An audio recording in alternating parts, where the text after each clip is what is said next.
Fala, galera do nono ano. Espero que vocês estejam bem. Vamos dar continuidade à nossa aula aí. Intertextualidade. Essa é a segunda aula do segundo bimestre. Então, o que é intertextualidade? É a relação entre dois textos caracterizados por um citar o outro, tá?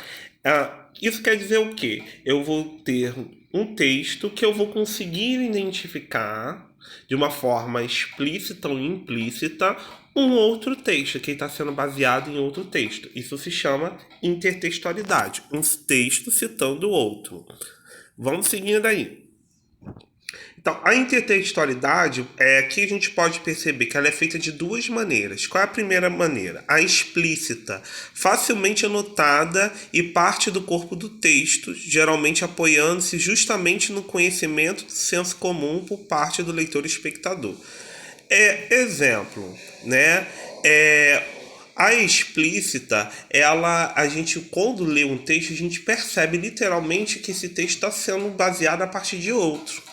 Então, aí a gente consegue identificar qual é o texto que ele está sendo baseado e a gente consegue perceber isso bem claramente, tá?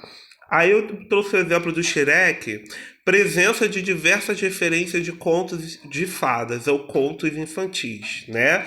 Então a gente consegue perceber isso no Shrek. Ele tem uma intertextualidade com outros contos. Quais são? Os de fadas ou infantis, tá?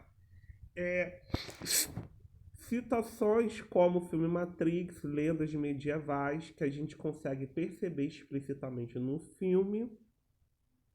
Gato de Botas, também inspirado em outra citação, em outro texto, e a Rapunzel, Branca de Neve e Cinderela e muitos outros com os personagens. Então, a gente no Shrek consegue perceber que ele foi inspirado em vários outros tipos de textos. Quando a gente faz o que? A referência. Eu vi isso aqui em outro texto. Eu lembro disso aqui de outro lugar. Então, quando a gente transporta essa imaginação que faz essa referência pra gente, a gente diz que está ocorrendo uma intertextualidade, tá? Seguindo aí. A intertextualidade também pode vir a ocorrer de forma implícita. Aí vai depender muito do olhar do leitor, espectador, para ser encontrado e muitas vezes colocado de forma inconsciente pelo autor, tá? Então, que a gente percebe através apenas do olhar do leitor espectador. Isso quer dizer o quê? Que isso vai depender de quanto de bagagem de leitura ou de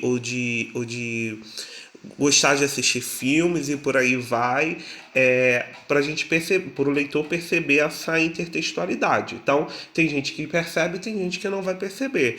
E ele está querendo dizer o seguinte: às vezes a gente faz de forma, o escritor vai fazer, o autor vai fazer de forma inconsciente, sem perceber. Tá? Por exemplo, no filme Crepúsculo, a gente consegue ver intertextualidades de forma implícita. Primeiro, história do Drácula, referências clássicas do gênero como Drácula, história de vampiro, tem essa referência clássica do gênero, que a primeira história de vampiro é a do Drácula. Referências como a Bela e a Fera, a Bela sendo a que não é vampira, né? E a Fera sendo que é o vampiro. Inclusive o nome da protagonista do Crepúsculo se chama Bela. Então tá fazendo essa referência. E História de Amor Proibido, que remete a Romeu e Julieta, que é a grande história de amor proibido que a gente tem. Então houve intertextualidades aí, mas não de forma intencional. Acabou sendo de forma inconsciente pelo autor, mas a gente consegue perceber porque a gente tem um conhecimento desses outros textos aí, tá?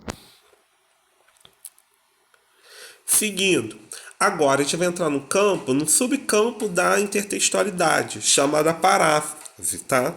O que é a paráfrase? Paráfrase, em primeiro lugar, ela faz parte da intertextualidade, tá?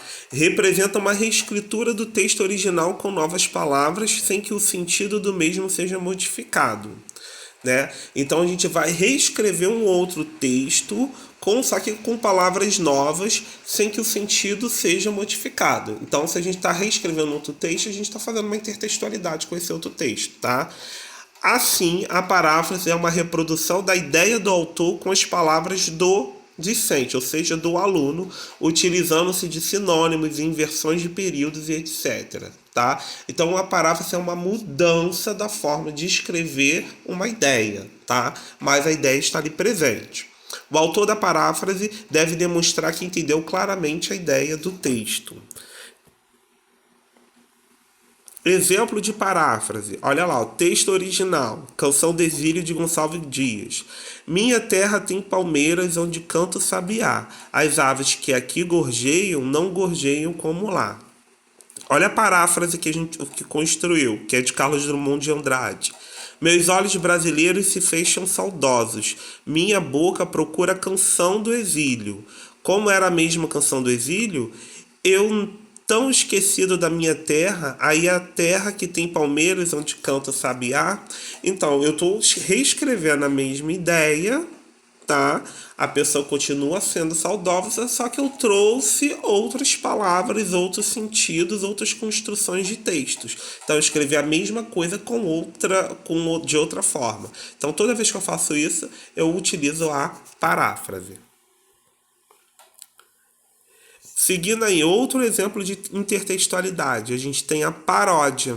A paródia é uma imitação, na maioria das vezes cômica, de uma composição literária.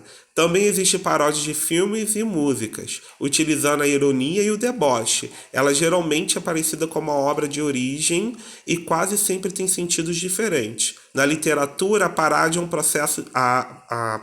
processo de intertextualização com a finalidade de desconstruir ou reconstruir um texto. Tá? Então, o que é paródia? Paródia a gente vai se basear, a gente vai imitar, só que de uma forma cômica, com uma forma irônica, debochada. Então, é uma imitação mais engraçada sobre o texto original, tá? Vamos ver aí um exemplo de paródia. Ainda com a mesma canção do exílio. Minha terra tem palmeiras onde canta o sabiá, as aves que aqui gorjeiam não gorjeiam como lá.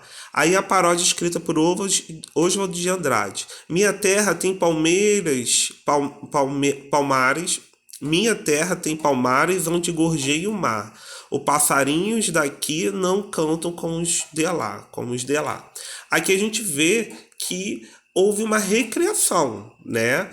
Da estrutura toda, aproveitando a ideia, sim. Entretanto, eu estou debochando, estou brincando, estou satirizando, estou ironizando a ideia principal, né? Então, a paródia seria essa imitação, mas de uma forma cômica, ok?